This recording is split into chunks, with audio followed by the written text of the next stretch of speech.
Disney Pixar Brave.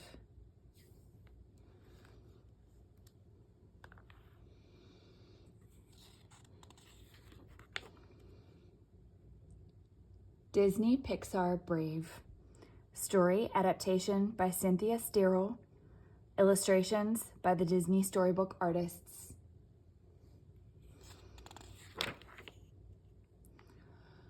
Long ago, in the misty Scottish Highlands, a spirited girl named Merida entered the throne room. She was the princess of DunBroch and lived in the castle with her triplet brothers and her parents, King Fergus and Queen Elinor.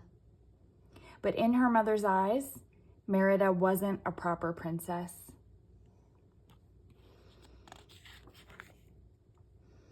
Queen Elinor wanted her daughter to learn things a princess should know. But Merida was easily distracted. The princess was far happier in the forest on her horse Angus, shooting arrows that always hit their target.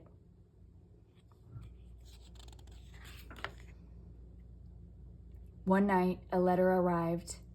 At the queen's invitation, 3 clans were bringing suitors to compete for the right to marry the princess. Merida was horrified. "I won't go through with it," she shouted.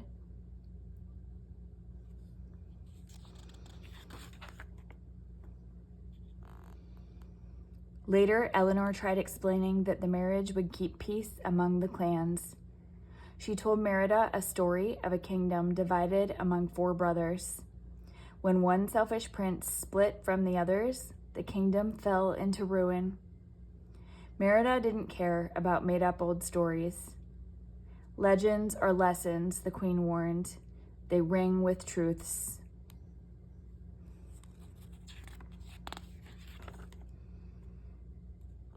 Soon the clans arrived. The firstborn of each clan would compete for the hand of the princess. It was Merida's duty to choose the game. "I choose archery," she announced.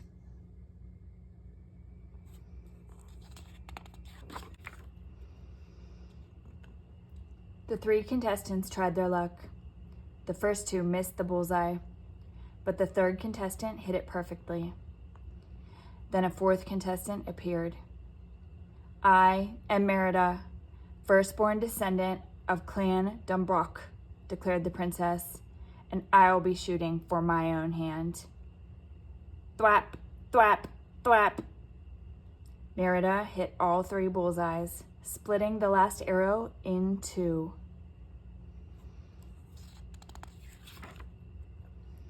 Queen Elinor was furious.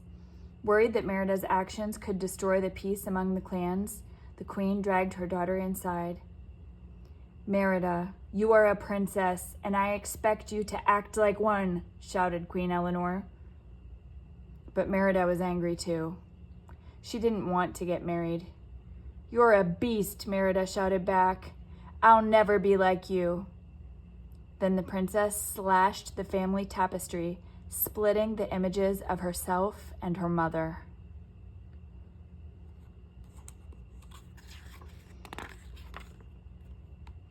Sobbing, Merida ran out of the castle and galloped away on Angus.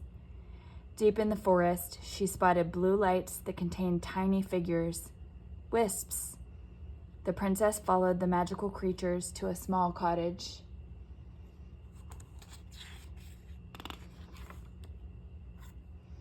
It was the cottage of a witch.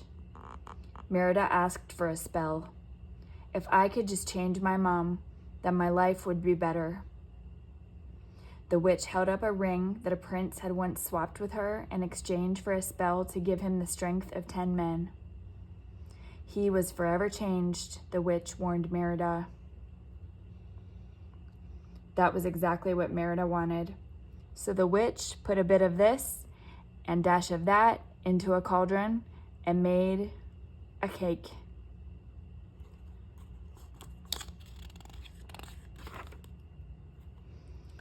By the time Merida returned, her father was entertaining the clans inside the castle.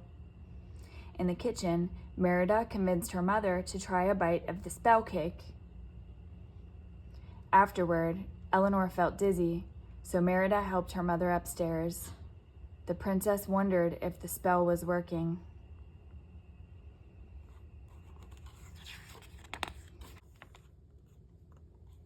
The spell worked, but not the way Merida expected. Though her mother was still Elinor inside, outside she was a giant bear. Merida had to help the queen escape because King Fergus hated bears, having lost his leg to the demon bear, Mor'du. With her brother's help, Merida sneaked the queen out through the kitchen. "Help yourself to anything you want as a reward," she called to the triplets.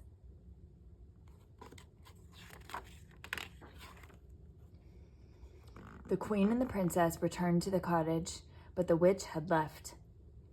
Inside, Merida found a message. "Fate be changed, look inside, mend the bond torn by pride." The princess didn't know what it meant, but the message also said that she had only until the second sunrise to change her mother back, or the spell would be permanent. That night, they slept in the forest. In the morning, Merida showed the queen how to fish. For the first time in a long time, the two had fun together.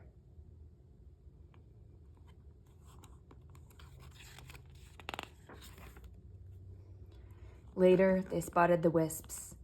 The creatures led them to ancient ruins marked with the same symbol that had been on the ring the witch had shown Merida.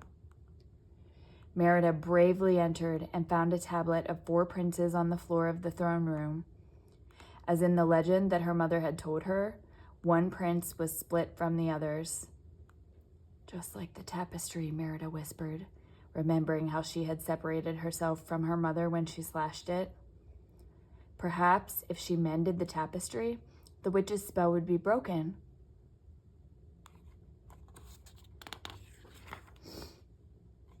Suddenly, the demon bear, Mor'du, emerged from the darkness. This place was his home. Merida realized he was the ancient prince who had wished for strength, and the witch's spell had turned him into a bear too. Mor'du chased them. Merida and her mother just managed to escape.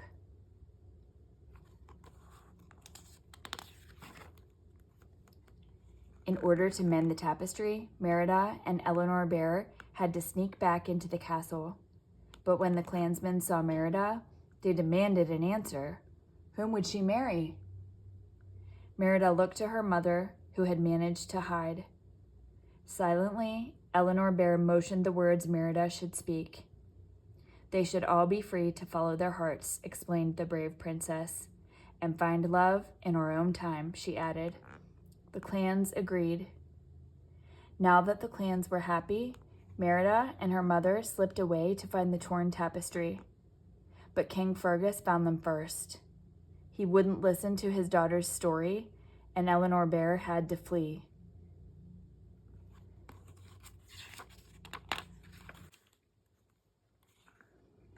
King Fergus locked Merida in a room to protect her from the bear while he went after it. He gave the key to a servant named Madi. Luckily, Merida had help from her brothers, who had turned into bear cubs when they had eaten the rest of the spell cake left in the kitchen. They managed to startle Madi and were able to get the key to free Merida.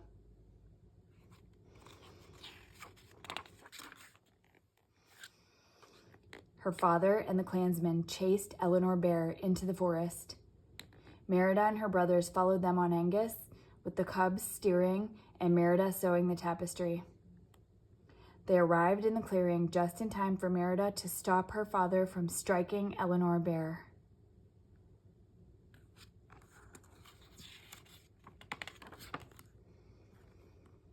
Just then, the demon bear Mor'du burst through the trees and lunged at Merida. But Elinor Bear protected her daughter. A huge stone fell on Mor'du, and the bear turned into a wisp. The ancient prince was finally free. Merida threw the mended tapestry over her mother, hoping to change her back, but nothing happened. Merida realized her mother might be a bear forever. "I want you back, Mommy," cried the princess. "I love you."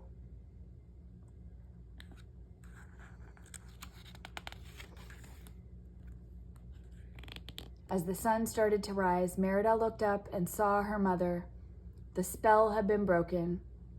Even the triplets had become human again. "You've changed," Merida exclaimed happily. "Oh, darling, we both have," answered Elinor.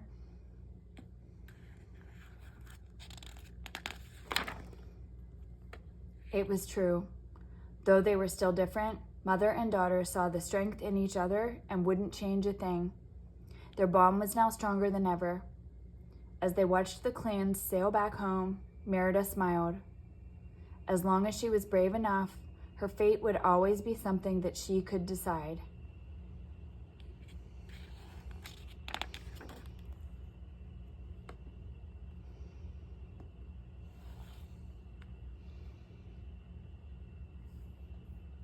The end.